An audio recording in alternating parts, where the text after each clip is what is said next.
Good evening on this May 26th, Sunday it is. My name is statehousekenya. Thank you very much for making time for Lookup Weekend. We do apologize for beginning this broadcast a bit later than usual, but here are the main stories before we jump into our bulletin this evening.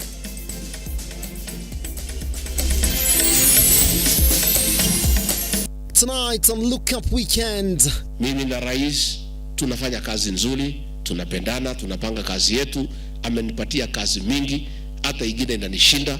Ameniwezesha kuendelea na kazi yangu. Deputy President Gachagua assures that the government remains united and committed to enhancing people's lives through project implementation.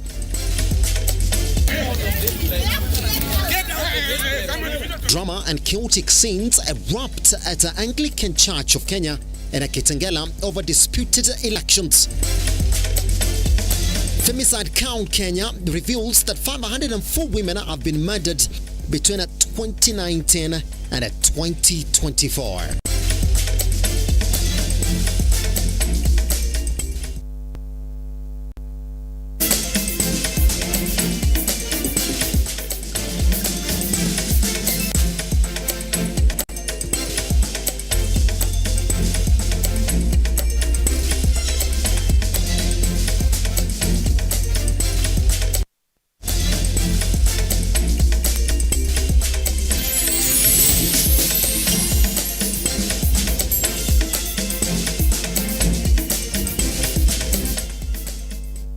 Good evening. Our sign language interpreter this evening is Angel Lois.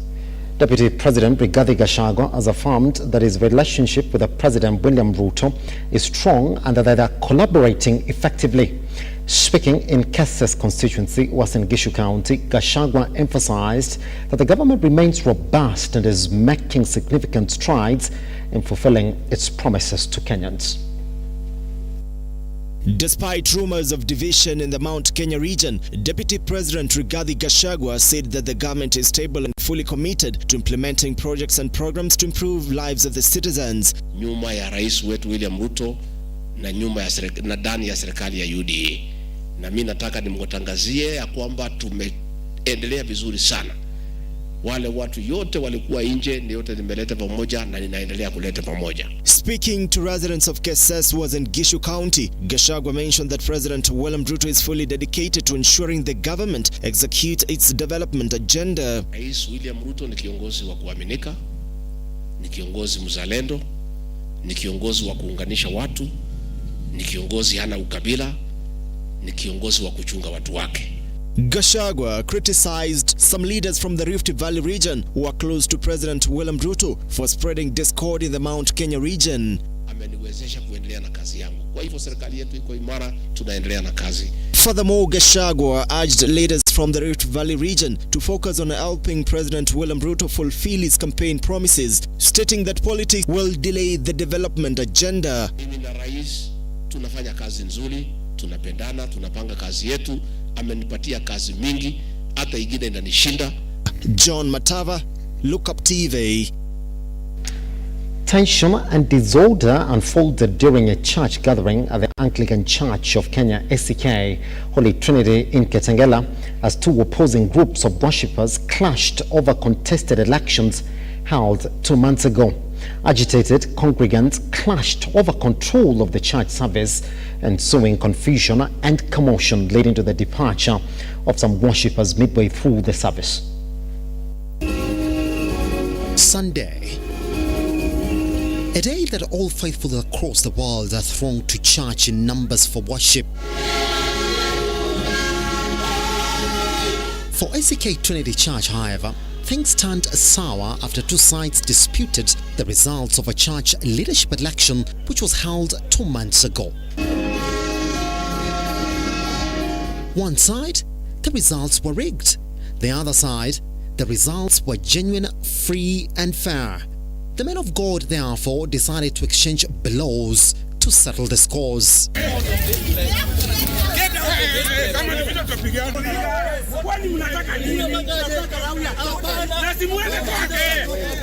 Na ile shinda iko hapa kwa hii kanisa ni mchungaji anataka kugawanya ndio aweze kuundumu kwa ukabila. other tribes first Kikuyus. That's where we are. Na mumeona hiyo leo, na mlikuwa mnaona wakikuja kutupiga wote. Simuona hiyo? Hiyo mumeona watu wa press, na sisi hatuna budi kurudi chini. Kwa hivyo hii message natuma kwa askofu. Hata saizi hata sijui kama hiyo kanisa itakuwa ikiendelea. Because sasa hata nyinyi mmejionea kuna watu wa kabila hii na kuna watu kabila hii. Sisi tunataka bishop, na tulikuwa tunasema hakutafanywa masomo leo, ndio bishop intervene. Atuondolee huyu mtu. It took the intervention of the police to cool down the tempers of the church electorate, with around 10 young men being arrested. Leo kanisa imesomwa juu ya polisi, na polisi wamekuja waka take over the church, wakiwa na bunduki, wengine wako ndani ya kanisa wakipatrol ndani na waki-isolate group moja ya kanisa. Inaonekana ni kama walikuwa na order ya kusupport group moja na group ile ingine waiweze kuitoa nje. For Lookuptv Weekend, Simba, Elijah Charles Kiage. Residents of Mutitu location in Ewaso Narok sub-location, Laikipia West constituency, have constructed a makeshift footbridge to shorten the distance between Kanguo and Nachora villages. The temporary bridge, made of logs and tree branches, provides passages across the area. However, residents expressed concerns over the safety of the bridge, especially for young students and women. This is a clear picture from the Mutitu in Laikipia West. Residents are forced to build temporary bridge which is at best precarious walkaway, using logs and tree branches to enable them cross from one side to the other. However, they claim the bridge is disastrous for young school-going children and women. Thomas Kalei, a village elder, noted that children from nearby schools have got it rough crossing the river Nachora that separate Nachora and Kanguo villages. Ile matatizo ambayo tumeweza kuwa naye ni kwamba hii shule inaitwa Nachora Nursery School, na watoto wale ambao wanasomea hii Nachora Nursery School wako ngambo ile ingine, na imekuwa ni matatizo kubwa sana kwa watoto hawa kufuka ngambo hii. The residents claim the area has been neglected for decades, noting that lack of proper bridge connecting the villages around poses a grave risk to the lives of many. Kupeana ile vitu zote zinahitajika kupewa kipaumbele katika hii area yetu, lakini mpaka saa hii hakuna hata moja imeweza kutimia. Kwa hivyo ukiangalia hii area yetu barabara haipitiki. During heavy rains, residents find themselves stranded as they cannot cross the river Nachora because there is no permanent bridge, and the makeshift bridges made by residents are always swept away by the fast flowing water. Over the years, residents from Kaichakun, Nachora and Kanguo villages in Igwamiti ward have repeatedly raised the issue of constructing a permanent and safe bridge, with their leaders turning on deaf ears. The residents now call on to MCA Igwamiti ward Irene Wauka, Laikipia West MP Dr. Washira Karani and Laikipia Governor Joshua Irungu to join hands and come to their rescue. Inaonekana ni kazi ya bure tulifanya kwa sababu hakuna maoni tumeonyesha hata kidogo. Na asubuhi tunarauka kwenda kutupa kura ili tupate usaidizi. Tunaambia Irongo tutakurudisha kwa kiti alafu ufanye nini, utufanyie kazi. Majid Hussein, Lookuptv. Majid Hussein. Human rights activists are alarmed by the increase in femicide incidents within the country. They are now advocating for the implementation of laws to control the vice.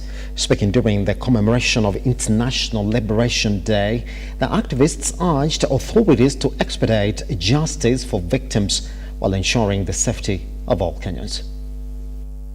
Femicide is indeed a grave issue, and it is alarming how prevalent and often tolerated it is in many societies, including Kenya. Addressing it requires concerted efforts from both the government and civil societies to change societal attitudes and ensure justice for victims. We need to see our women celebrate their gains and their lives as any other human being in this country. So we are saying that it's very important for us to speak about this, that ending femicide is not a one-day event. It's an eventful thing that will be happening every time we get a chance to speak about it. And this is just to call upon the government that we need to see you act. We need to see actions from you. Over the span of 5 years, a total of 504 women, including prominent figures like the late Starlet Wahu and Rita Waeni, have sadly fallen victim to femicide, heightening concerns over the prevalence of gender-based violence. This distressing reality underscores the urgent need of government intervention, as many survivors are left grappling with the lifelong injuries and numerous children are left without parents. Tukiwa hapa kama sisi kina mama wanawake, tunaomba wale ambao wamekuwa kiuawa na wale wamedhulumiwa waweze kupata haki yao, na haki ni kwa kila mtu, ifai kubagua. Tumeshuhudia wanawake wengi wakifa, tumeshuhudia wanawake wengi wakipata violence, na haki haijakuwa ikitendeka. In solidarity with people around the globe to celebrate International Liberation Day, human rights defenders are calling for like-minded partners to create laws and develop strategies aimed at preventing femicide. Some of the women who are being found dead in rivers, in the streets, are our sisters. They're our mothers and our aunties. So it's very disheartening to see that we live in a country where no one is safe, including men and children. So it doesn't matter whether you are a woman, whether you are a man, whether you are a child. Nobody deserves to be killed through injustice. So we are calling upon relevant authorities. We are calling upon the agencies that are involved in maintaining law and order in our country to look at some of these issues that we are facing as a country, and any way they can find interventions to be able to help us. All those culprits wenye walihusika na vita ya wasichana wetu such as Rita Waeni na wengine wote, they should all be brought to justice. We can't be living outside or walking outside knowing very well that the culprits are walking freely na hawajashikwa. Lack of data and policy on femicide in the country has been termed as one of the threats in tackling increasing cases of women who have been killed. Human rights advocates, in solidarity with those who have been killed, have vowed to intensify their fight until action is taken. George Kayesi, Lookuptv. In the wake of Mombasa County's recent decision to prohibit the sale of miraa and muguka in the vicinity of public schools, Kilifi Governor Gideon Mung'aro has taken a similar stance, pledging to enact a complete ban on muguka sales in his county. Mung'aro asserts that the substance is a threat to the well-being of the younger generation. Kilifi County Governor Gideon Mung'aro has made a decisive move to combat the spread of muguka, a widely used stimulant, by banning its sale and use throughout the country. Human rights activists in the region have commended the governor for taking the step, describing it as a necessary measure to combat escalating issues associated with muguka consumption. Biashara ambayo imeathiri vijana wetu wengi. Hivi sasa ukiangalia vijana wengi wamekuwa hawana akili, wamekuwa wazimu, wengine wamekuwa wagonjwa kwa ajili ya kutumia muguka. Mung'aro banned muguka through an executive order on Friday, making him the second governor in the coast region to do so after Mombasa Governor Sharif Nasir. Human rights activists who have been advocating for the ban applauded the move, terming it as a relief for the county. Tana River County, Lamu County na Taita Taveta County. Sasa mpira uko kwenu. Sisi tumetangulia, lakini tunataka nyinyi mtunge mkono kama county zote 6 za pwani. Victor Kaundo, an activist from Malindi, urged governors in Kwale, Lamu, Tana River and Taita Taveta to follow Governor Mung'aro's move in banning muguka. Youth activists from the region called on the county assembly to create laws for the complete enforcement of the ban. Anti-drug ambassador Famau Mohammed from Malindi praised the muguka ban as a crucial decision that will protect the youth from harm. Tremendous effects on our society. First of all, as we do cleanups in the beach, tunapata karatasi nyingi sana ambazo vijana muguka wanatumia. Karatasi ndogo ndogo ambazo zinaharibu bahari yetu, zinaharibu samaki na zinaharibu mazingira. Mung'aro alikuwa ameahidi kuwa ataban muguka na tunakaa hapa tukimshukuru kwa sababu ameiban. It is not his decision to ban. In fact, amechelewa sababu tumelia, tumepiga nduru, lakini sasa tunafurahia kwa sababu ameban muguka. Finyagugu, Lookuptv. Residents of West Pokot County are grappling with the substantial delays in the administration of justice, primarily due to the inadequate number of courts available in the region. The scarcity of judicial infrastructure has led to a backlog of cases, leaving many individuals waiting for years to have their cases heard. Beatrice Ndano reports on that one.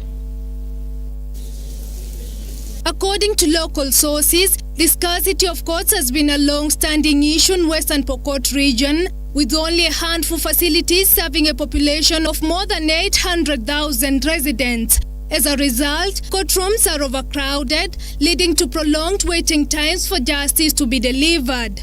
West Pokot as a county has only one major court, and you know where Kapunguria is. Kapunguria is at the far edge of West Pokot County, bordering Trans Nzoia. And so that means a good part of the Wananchi are not served by our courts. Speaking after holding a session of the Court Users Committee, Bernardo Dego, Kapenguria Law Court's Chief Magistrate, expressed concern over the situation, expressing the importance of judicial processes in administering the law and protecting the rights of citizens. This meeting is very important. This is the only way we exchange amongst ourselves to ensure that justice is being dispensed effectively to the Wananchi. He also mentioned that they are working hard to establish a court at Kanyawa and Sigor to address delayed court proceedings, as the whole population is only depending on one court. Very soon we expect Konyao Court and possibly Sigor to be inaugurated, possibly by the Chief, Honorable Chief Justice. Possibly one will be in South Pokot, South Pokot, South area, and Tapach. So those are in our plans. Beatrice Ndanu, Lookuptv. The spouse of the Deputy President, Rigathi Gachagua, has expressed concern over increased cases of drugs and substance abuse in the northern parts of the country. Speaking at Thika High School during their annual Education and Family Day, Pastor Dorcas said many youths in the region end up doing very unspeakable behaviors as a result of the addiction to drugs. There's another stories on our county roundup. The spouse of the Deputy President, Pastor Dorcas Rigathi, has expressed concerns over increased cases of drugs and substance abuse in the northern part of the country. Speaking at Thika High School during the annual Education and Family Day, Pastor Dorcas said many youths in the region end up doing very unspeakable behaviors as a result of their addiction to drugs. Moreover, she further called for collaborative efforts in saving the boy child across the country. While the government has an obligation to do this, it must take our collective responsibility to keep drugs and alcohol away from our children. By keeping our children away from today's distractions, we are securing their future, and we must do it intentionally and deliberately. In the world we are living today, we have merchants of death, and we have barons who are out there to destroy the youthful population in Africa and Kenya. And you young men, you must be careful not to fall into the trap and the satanic agenda that will destroy you.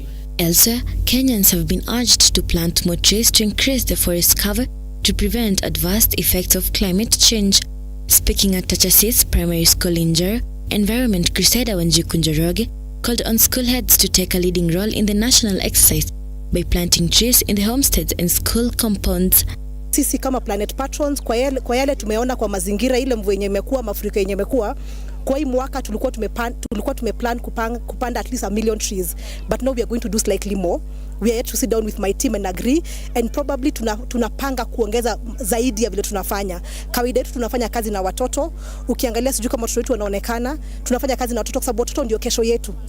Sasa ukiwafundisha kupanda mti leo na kuchunga, hata kesho yake environment itakuwa sawa. Tutaweza kuirudisha back to factory setting. Finally, civil society organizations from Lake region in the country have urged the national government to implement the promises they made in the education sector, stating that some have been partially implemented. Speaking in Bungoma town after a 3-day workshop of deliberating universal periodic review in the country, Bungoma County Children's Rights Network Coordinator John Mukenya says after the scholarship and bursaries bill that is being proposed is passed, they will ensure that it will benefit deserving cases, unlike what has been happening in the country. An issue that also the state, Kenya as a member state, committed to, that they are going to ensure that is achieved. And the country has already drafted a bill under the Ministry of Education that is proposing, it's called the Bursary and Scholarships Bill 2024. Ibikadinyi, Lookuptv. That story takes us for our break right here on a Look Up Weekend. We come back with more stories, essentially, in our sports world. See you after the break.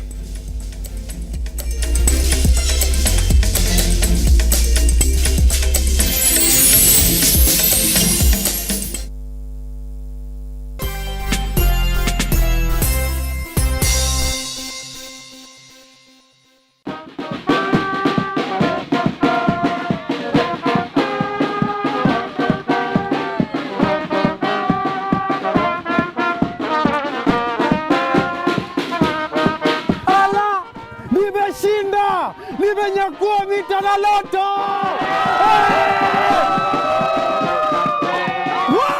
Nimematch nambari 5! Nimeshinda 200k!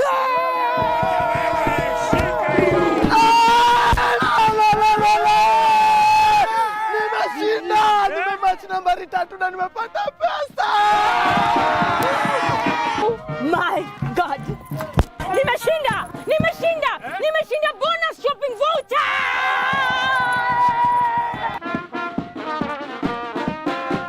Wewe unangoja nini? Changamka, cheza loto, sio ndoto. Oh yes, join the Lotto money train. It could be you. Changamka, cheza loto. Nyakua mita na Lotto every hour. Get into the Lotto money train and win big. Mara hii you win 20,000 times pesa zako. 50 bob inakushindia 1 million shillings every hour na up to 40 million shillings every day. Usiwachwe nyuma. Mamili ni moto moto na Lotto. Nenda kwa M-Pesa paybill number 777-000. Andika neno Look kama account name. Cheza na kati ya shilingi 50 hadi shilingi 2,000 na ubambeto na Lotto. Over 18s only. Gaming can be addictive. Play responsibly. This message has been approved by the BCLB.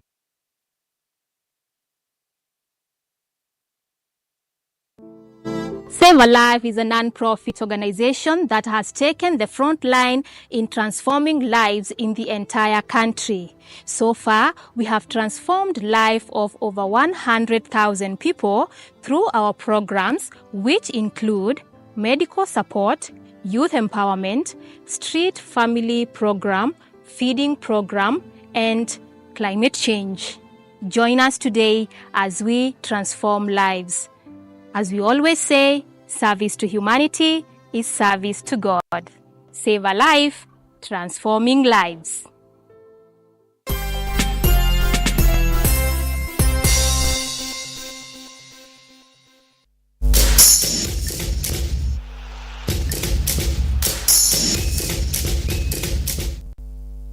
Welcome back. The Kenya Under-17 girls team clinched second place in the International Sports Federation ISF tournament, suffering a 6-4 defeat to host China in the final match at Seowan Stadium in Dalian, China. Despite a 1-1 draw, China secured victory in a post-match penalties. Clotilda Auma scored Kenya's only goal. The team was selected from last year's Talanta Hela Under-19 football tournament. Well, I must say the organization was perfect, and as a team, we felt so impressed. We can't complain. We played the superpowers in football in this world. We started with Germany, a big name. We won. We played England, another big name. We won. Ghana, another big name in Africa. We drew. In the semis, we had a match against Brazil, which we also won. Today, we are happy we are playing the hosts, and there was too much pressure from the hosts. But I'm happy we contained them. Tactically, we managed them because they were not able to score until they got a late penalty. And up to where we played, where we reached. I want to thank the team. I want to commit that Kenya has the potential in the girls soccer. Nashukuru sana CS wetu Ababu na Mwamba kuleta talanta hela kwa sababu imetusaidia tukajiona kwa mengi sana. Bila talanta hela tungekuwa mahali kama hapa. KCB FC secured their place in the Mozambique Cup finals after a thrilling victory on penalties. The match against the Kariobangi Sharks ended up 1-1 in a regulation time, with goals from KCB's Derek Otanga in the 77th minute and the Kariobangi Sharks' Fortune Omoto in the 79th minute. In other matches, Kenya Police took an early lead with a Tito Kilo's goal in the 6th minute against AFC Leopards. Kwanza kabisa kwa mchezaji mwite John Makwata akaingia vizuri kabisa, lakini akawekwa kando. Labda tuseme pia hongera kwa KCB. Ukiangalia zile substitution wamefanya, wote walioingia wamepiga penalty na wamepiga vyema. Mahali pa kuimprove zaidi, saa zingine zajilaumu kama coach. Nafikiri ilikuwa sawa, but saa zingine tactically nikaipata wrong. Especially kipindi cha pili. Nikwenda kujiuliza labda ni wapi ningerekebisha, kwa maana wale walikuwa wanafanya kazi njema, haimaanishi wale wengine wanafanya kazi mbaya. Lakini si kutarajia labda ndakuwa counter na tactically. But zingine nafikiri ni mimi mkufunzi, ningefaa kuwa prepared mpaka kwa penalty. So sio blame ya Kariobangi Sharks bali ni blame ya mimi kama mkufunzi. Nadhani ni feeling nzuri sana, hasa kwa team. Tumekuwa tukiwork hard sana kwa sababu tulijua kwamba ligi tumeshatoka kwenye msururu wa kupigania ligi, lakini Mozart Cup tuliamua tuiweke kama nguvu zetu zote pale.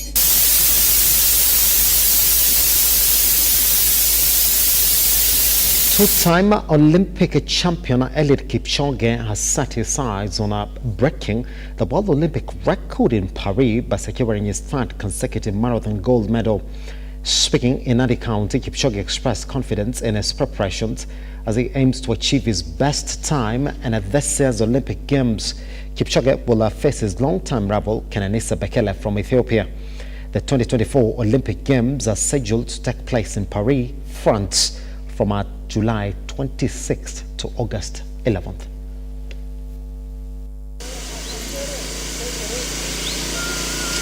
We started this journey in 2017, and then I ran the best time of running 2 hours flat.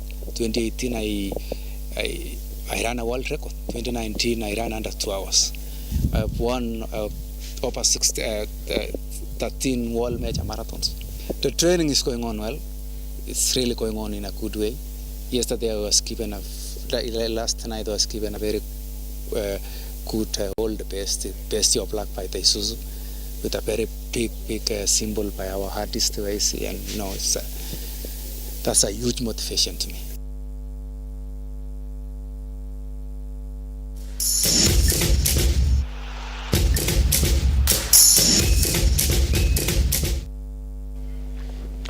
Right, that story right there on Kipchoge eyeing the goals in the upcoming games in Paris essentially ends our bulletin this weekend for Look Up Weekend. My name is Simba Elijah Charles. The majority of these stories are covered on our website on www.lookuptv.co.ke and our social media platforms at Lookuptv.